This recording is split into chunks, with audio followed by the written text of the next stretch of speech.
A graça de nosso Senhor Jesus Cristo seja com cada um de nós. Nossa meditação de hoje incidirá sobre o Salmo 142. Passaremos a ler então. Ao Senhor ergo a minha voz e clamo. Com a minha voz suplico ao Senhor. Derramo perante Ele a minha queixa. A sua presença exponho a minha tribulação. Quando dentro de mim me esmorece o espírito, conheces a minha vereda. No caminho em que ando, me ocultam armadilha. Olha à minha direita e vê, pois não há quem me reconheça, nenhum lugar de refúgio, ninguém que por mim se interesse. A ti clamo, Senhor, e digo, tu és o meu refúgio, o meu quinhão na terra dos viventes. Atende o meu clamor, pois me vejo muito fraco. Livra-me dos meus perseguidores, porque são mais fortes do que eu. Tira a minha alma do cárcere, para que eu dê graças ao teu nome. Os justos me rodearão, quando me fizeres esse bem. Mais um salmo de Davi, escrito numa situação particularmente difícil. Davi fugia de Saul, que procurava a todo custo tirar-lhe a vida, sem que Davi tivesse feito nada que o justificasse. No entanto, Davi, fugindo de Saul, ele esconde-se numa caverna de Adulão, e de lá Davi clama ao Senhor. Por este salmo podemos perceber que Davi sentia-se só, sentia-se desamparado, sentia que ninguém se interessava por ele, ninguém se preocupava com ele, ninguém vinha em seu socorro. E muitas vezes, meus irmãos, nós nos sentimos também nesta condição. Ainda que não estejamos sós fisicamente, a verdade é que emocionalmente muitas vezes sentimos-nos sós. Sentimos que ninguém compreende, ninguém entende a nossa dor, a nossa aflição, ninguém percebe o peso que nós carregamos sobre os nossos ombros. Mas nós podemos fazer aquilo que Davi também fez. Davi voltou-se para o Senhor.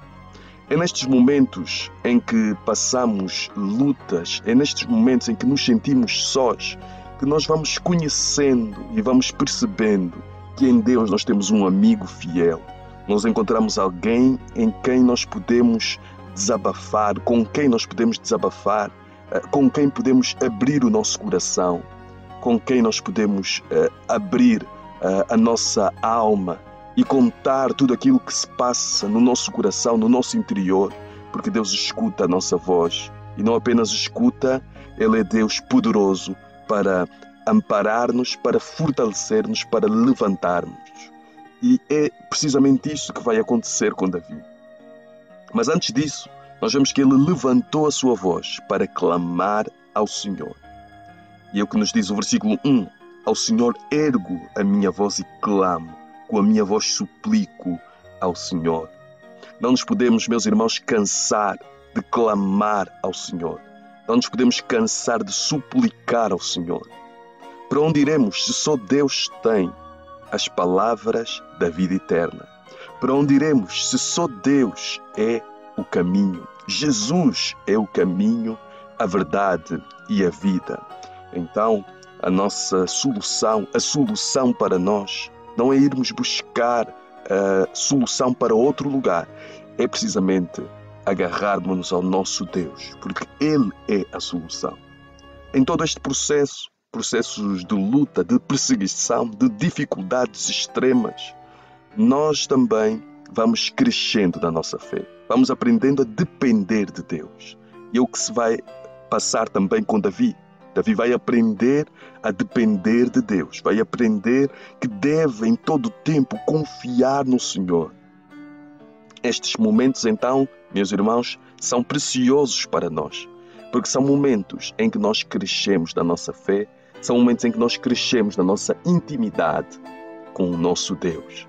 Deus quer que nós o conheçamos. Deus quer que nós entendamos que quando já não temos mais socorro em lado algum, ainda que todos nos abandonem, ainda que os nossos amigos nos abandonem, como diz a Escritura, pode ser que uma mãe se esqueça do seu filho, mas Deus não se esquece de nós. O seu olhar permanece sobre a nossa vida, em todo o tempo. Davi diz no versículo 2, derramo perante Ele a minha queixa, a sua presença exponho, a minha tribulação. É diante de Deus que nós também derramamos a nossa queixa e que expomos a nossa tribulação.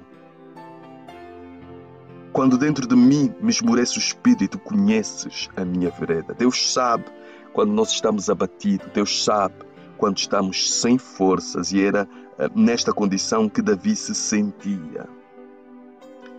Ele sentia-se perseguido, ele estava a ser perseguido efetivamente e sentia-se sem força, sentia-se fraco efetivamente. Ele diz no versículo 4: olha à minha direita e vê, pois não há quem me reconheça, nenhum lugar de refúgio, ninguém que por mim se interesse. Ninguém, sentia-se só, sentia-se sem que ninguém se preocupasse com ele, sentia-se sem lugar de refúgio, sem esconderijo.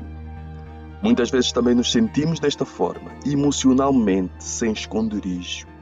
Sentimos que não há ninguém que se interesse por nós, muitas vezes, que se preocupe realmente conosco. Há momentos em que nos sentimos desta forma.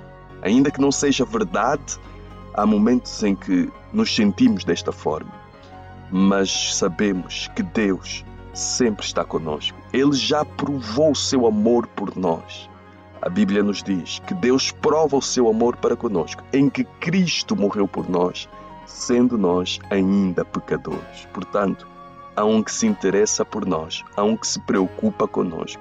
E este é o nosso Deus, o nosso Senhor, aquele que não nos deixa e não nos desampara, mas que está presente em todo o tempo, porque Ele já provou o seu amor por nós. E não provou de qualquer maneira, provou dando o seu único Filho, Jesus Cristo, para padecer na cruz no nosso lugar. No versículo 5 o salmista diz: a ti clamo, Senhor, e digo, tu és o meu refúgio, o meu quinhão na terra dos viventes. Davi clamava ao Senhor e professava diante de Deus a sua fé. Em Deus, afinal de contas, Davi encontrou refúgio. E é em Deus também, meus irmãos, que nós devemos encontrar o nosso refúgio. Muitas vezes nós procuramos refúgios emocionais aqui na Terra. Há pessoas que, quando estão a passar por lutas, por momentos de grande aflição, refugiam-se na comida, comem em excesso. Outros deixam de comer. Outros refugiam-se nos prazeres desta vida, no álcool, nas drogas, para tentarem escapar dos problemas, das lutas, mas que nós possamos encontrar em todo o tempo o melhor de todos os refúgios. E o melhor refúgio é a presença de Deus. Porque ainda que nós nos cheguemos diante de Deus em cacos, com o coração despedaçado, nós nos reerguemos com força, com confiança, porque o nosso Deus é o nosso Senhor, aquele que nos protege, que nos guarda, que nos dá força, que renova as nossas forças. Davi já tinha tido experiências com Deus no passado, mesmo sendo perseguido. Neste momento ele estava a ser perseguido por Saul. Ele já esteve a enfrentar um inimigo, um gigante, muitos anos antes. Ele enfrentou Golias e o venceu pela fé. E esta mesma fé era a fé que lhe daria também a vitória contra Saul. Irmãos, esta é a fé também que nós devemos ter e devemos depositar no nosso Senhor, no nosso Deus. Ainda que tenhamos inimigos grandes, ainda que a dificuldade seja grande, ainda que a dificuldade seja maior do que nós, não nos podemos esquecer que esta dificuldade, este problema, não é maior que o nosso Deus, porque Ele é o Deus Altíssimo. O salmista diz no versículo 6, atende o meu clamor, pois me vejo muito fraco. Livra-me dos meus perseguidores, porque são mais fortes do que eu. Embora Davi se sentisse fraco nesta circunstância, lembro-me agora também das palavras do apóstolo Paulo, que diz, quando sou fraco é que sou forte. Porque Paulo aprendeu que quando ele era fraco, e se voltava para o Senhor e clamava a Deus, Deus o fortalecia. Então Paulo aprendeu a gloriar-se nas suas fraquezas.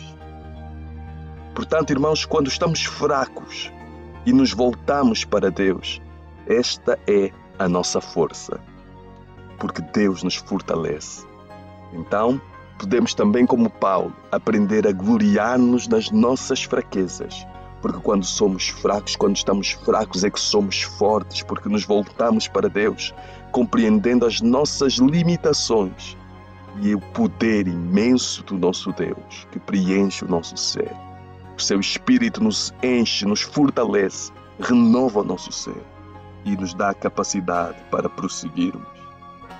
O salmista termina no versículo 7: Tira minha alma do cárcere para que eu dê graças ao teu nome. Os justos me rodearão quando me fizeres esse bem. Ele pede graça ao Senhor, vitória a Deus.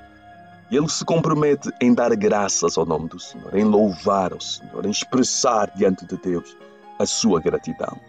Que também nós possamos diariamente expressar a Deus a nossa gratidão. Porque em todos os dias, se nós nos podemos deitar e se nós nos levantamos, é graças a Deus. Ainda que tenhamos lutas, mas é graças a Deus que nos sustenta diariamente, que nos fortalece diariamente.